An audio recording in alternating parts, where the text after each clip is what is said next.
Hello, Scorpio. Welcome. This is the Feminine Inquisition. This is your reading. We are going to go over what Saturn and you have been discussing. So Saturn moved into Pisces, which shouldn't be too much of a stark change for you, seeing as you're a water sign, also quite intense. But some of the other signs are feeling a little bit more emotionality due to Saturn being in this sign, as well as we are now in Pisces season also. But so Saturn is going to be the energy that comes into our life and gives us precisely what it is that we are yearning for, longing for, working towards, sacrificing for, compromising for, wishing for, etc.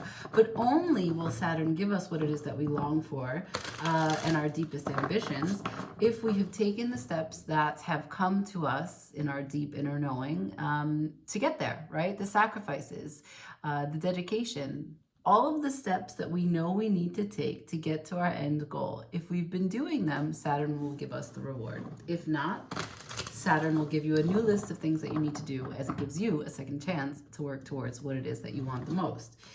Saturn moves slowly, so it'll be in Pisces for 3 years, but it's been having a conversation with you, with your subconscious this whole time as it shifted into this sign. With it being in this sign, it does give us all an opportunity to have more emotional maturity, emotional discipline, understanding the importance of our emotion in our world, emotion in our relationships, emotion in our success in terms of financial, our aptitude to really fully express ourselves in this life really comes down to how connected we are to our emotions, right? Not just what we're feeling, but why we're feeling certain things and exactly what the association is, why we feel particularly one way about things and how those things that bring us that same emotion are connected. Right. How, when we say emotional discipline, it's the how diligent we are in making sure that the maintenance of our well-being and how we feel is of utmost importance. You know, are we protectors of love? Are we the protector of our joy? Or do we just think, well, it'll be fine, I'll get over it, no big deal, I can continue to hang out and absorb other people's energy or go around and spend time even though these people annoy me, or, you know, whatever it is that we're experiencing from people. So we will go over, use the In-Between Tarot as an oracle. You'll know this is your reading by your energy that shows up. If you don't know this deck, this is what it looks like. The In-Between Tarot has a relationship specifically for the energy between cards in succession in the deck. It's an amazing deck. I highly recommend it. The meanings of the cards are slightly different than the traditional tarot, though. We will use the Universal Tarot to go over the specifics of your situation, and we'll get advice from the Egyptian Tarot. Ooh, a card just popped out. I tried to do what I can to get you to see the table. Ooh, the Ace of Coins. The Ace of Coins coming through. So the Ace of Coins is obviously between the Ace of Coins and the Two of Coins. And what we're talking about is this is a choice to pick up an opportunity. This is a choice to seize something. This is like, the moment is there. It's ripe for the taking, and you are rising to the occasion. I'll show you the card. It is, time is on your side, luck is on your side, and it's a real world opportunity. When we have an Ace of Pentacles or an Ace of Coins, what we're experiencing is a reward from the hard work that we put in on the day-to-day basis. The consistency that we have already set forth now comes back to us in the form of a reward. So already Saturn is speaking to me. My guides are telling me as I begin this reading that you are not in the phase of, I'm still deciding what I need, or I don't know what it's going to take, or resisting what it is that it's going to take, you know, being lazy or complacent. It's telling me that the opportunity has presented itself and you called it in. So let's learn a little bit more, okay? Scorpio, show up, please. For Scorpio, can I see, what does Saturn know? What does Saturn offer? What did Scorpio ask for?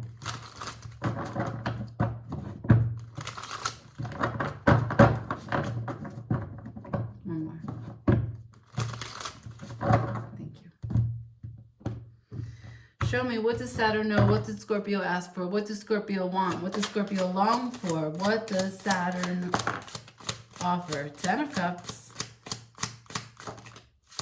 5 of Swords.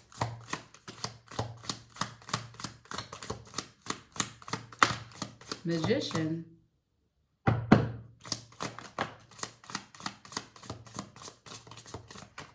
Bear with me, huh? Okay. So I have the Magician and the Justice. Like this, like this, like this. Okay. You ready? Are you ready? So, Scorpio, what does Saturn offer you? The 10 of Cups to the 5 of Swords, to the Magician, to the Justice, to the Wheel of Fortune. So, with the Moon at the bottom of the deck, what we're talking about is this mystery, this secret that maybe you've kept from yourself or just has been hidden in the dark. Something that you didn't know was lurking, something that you didn't know was going to illuminate your spirit, something that you didn't know that you were emotionally connected to. Your happiness, your contentment, your joy, your house, your home, your family, your offspring, your reason why you get up every single day, and what keeps you going through the day, what makes you smile from nothing, is at stake here. The opportunity.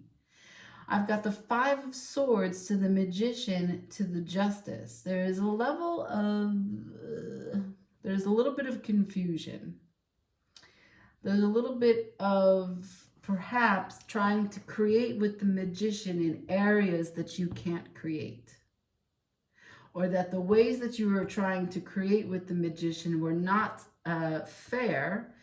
And there were pieces that you didn't yet know because the Moon had not given you all the information that you needed. So it was confusing. You wanted certain things, either based on what was fair, wasn't fair, or some karmic debt that you didn't actually know you had, but was being doled out. We got the Wheel of Fortune and the Moon here with Justice and the Magician. So there is a sense of the world turns. Luck comes and goes on its own accord. It doesn't ask for permission, it doesn't ask for an invitation, and it certainly does not stay for the hours that you set the party up for. It does what it wants to do, okay? It waxes and wanes just like the Moon. So we have this transitional kind of flowing energy of things that are getting bigger and brighter and also getting darker and slimmer. It's not fair. But there is karmic debts that we come into through things that we did that we're aware of, or things that we did that we're not aware of, right? There's this web that we're caught on in humanity, and we have past life energy that we contend with in the present day. So I feel as though there's a bit of confusion regarding your 5 of Swords and Magician energy, because those two cards come out together in the story. And so we'll just clarify that so I can get a sense, because how can you sacrifice and do what it is that Saturn asks of you if you're sitting in the Magician? That's not too humble. Also, if the Magician is touching the 5 of Swords, there's too much chaos, too much confusion. Not enough clear communication, not enough open receiving energy. It's guarded.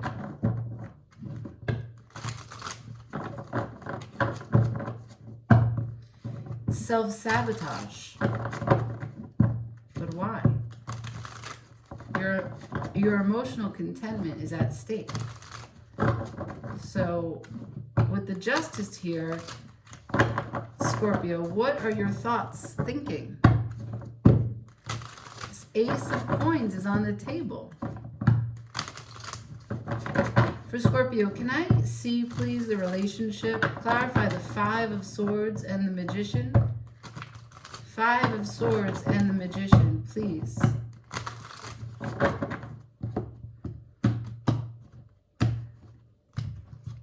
Can I understand here the 5 of Swords and Magician?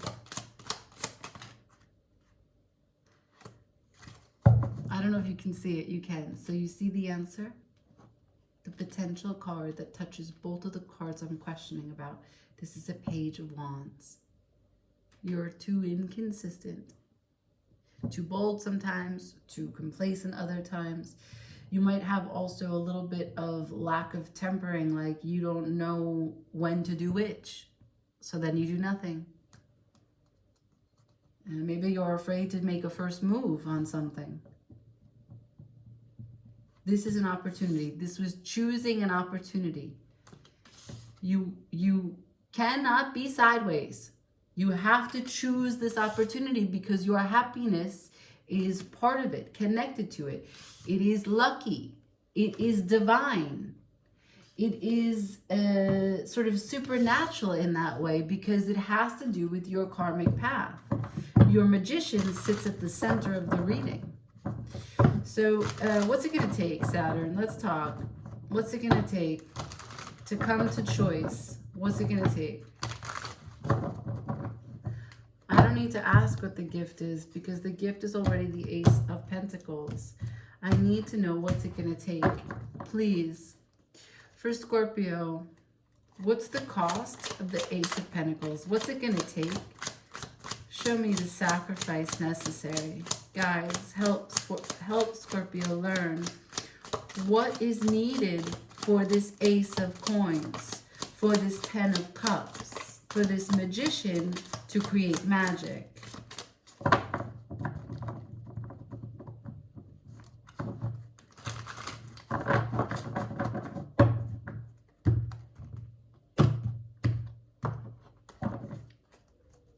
For Scorpio, what's needed? 7 of Cups. Imagination. What else? The Star in reverse. You have to see the whole picture and you have to see yourself as a star. You have to see that what you dream up is potential energy to create in this life, on this earth, to walk this earth as a star. What can they do? The Queen of Cups. That would be open up your intuition and self-love. Tell me more.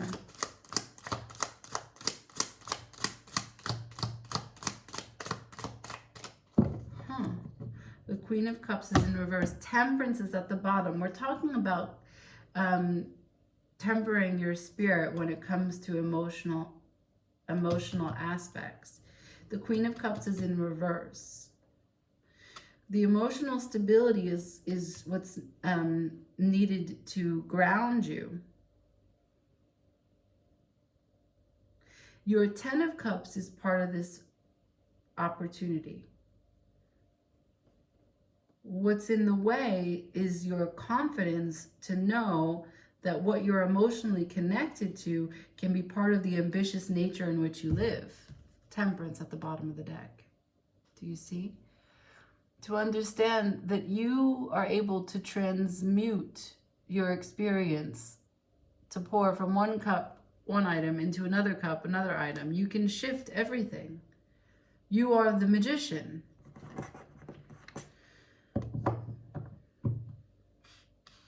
Choosing this opportunity will require you to take the first move. Will require you to see that your dreams are potential reality. They're not just noise in the way. One of those cups is your star-crossed path. The Queen of Cups is in reverse. There's a certain amount of self-love and intuition that is necessary at this time in order to choose this choice. Perhaps you're not easily guided by fire. Perhaps you find it a little unstable. Then go with the water.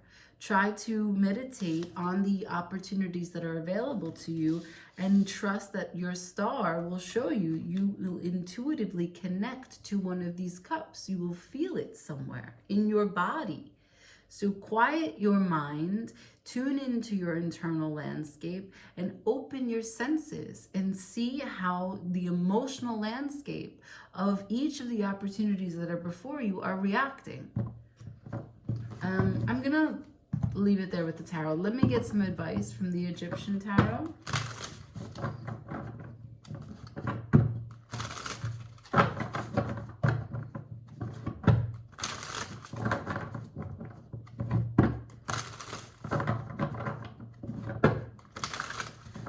For Scorpio, can I have some advice? We're talking about emotional intuition. Can I have some advice, please, for Scorpio? Egyptian tarot for Scorpio. Can I have some advice?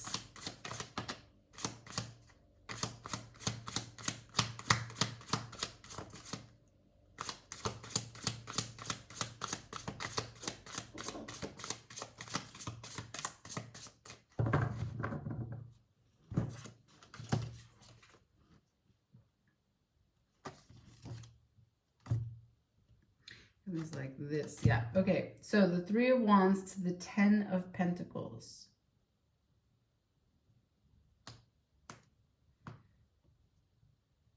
You're waiting. You're manifesting. And when you sit in this waiting, it doesn't feel stable to you because the Ten of Pentacles is in reverse.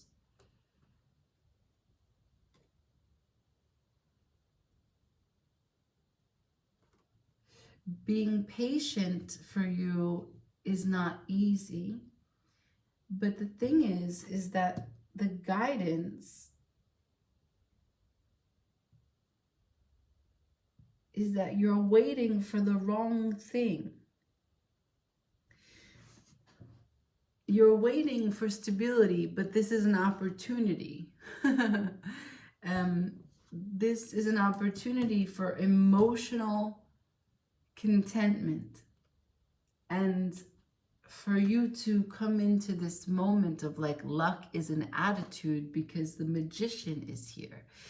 This is taking what is your normal watery way and putting fire to bring change into your life. And you do it because of your watery nature, because you're connected to your intuition. But the advice is waiting. See the King of Wands at the bottom of the deck. It's magic making time.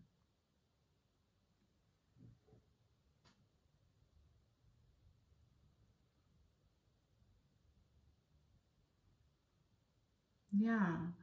So the opportunity is bringing the emotional connection first. Then the Ten of Pentacles. Perhaps you're confused because you don't think that that's the order it should go in. You're showing me the scales and you're like, this doesn't add up. Why would I get my emotional satisfaction and contentment first? You don't trust it. You don't think it's going to bring you the pentacle energy that you're actually wanting also. So you want a lot. You want your Ten of Cups and you want your Ten of Pentacles. And this is the first card that came out, which is the opportunity. So it's clear. And the Star and the Wheel of Fortune are both here. So it's very possible, all of this. But you can't be confused about your own power. You have to be bold and take the first move. You've got to intuitively connect and understand which one of your cups or how many of your cups can receive attention from you. And if you can be thorough and if you can be bold and if you can make the first move on all of them, then you don't have to wait to see if they're going to turn out to be a stable choice or not. They will be a stable choice because time and luck are on your side with the Wheel of Fortune. You just got to be the King of Wands. You just got to be bold. You just have to be leading. You have to be, you have to know and trust that there is no better person for the job that you're trying to do, right? There's a kind of owning your power there. King of Wands is Sagittarius energy, and it's really helpful in rising to the occasion. But what you really need to know is that there's a sense that The King of Wands knows the power of the wand. And he knows that in harnessing that power and being a great leader, he's got to be humble also. So it's okay that you don't know how to be the Page of Wands.